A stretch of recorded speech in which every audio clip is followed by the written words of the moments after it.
Welcome to TechieLeaper channel. In today's video, I'll show you how to hide files and folders on your desktop in your Windows 10 laptop or desktop computer. Now, at first, just go to your desktop and select the folder that you want to hide. For example, I want to hide this folder, which is named Folder. So I'll just right click on it, then just click on Properties. Then make sure you're in General tab. And from here, just click on Hidden. Just make sure this is checked. And after that, just click on Apply, click on OK.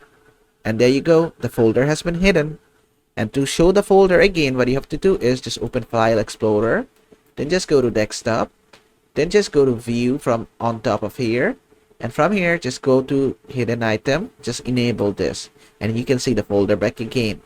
And if you want to make it permanent, just click on Properties, make sure to uncheck this. And if you want to keep it hidden, just keep it checked and click on OK. And after that, click on View again and uncheck this. And basically that is how to hide files and folders on your desktop in your Windows 10 laptop or desktop computer. I hope this video was helpful. If it was, please give it a thumbs up and don't forget to subscribe.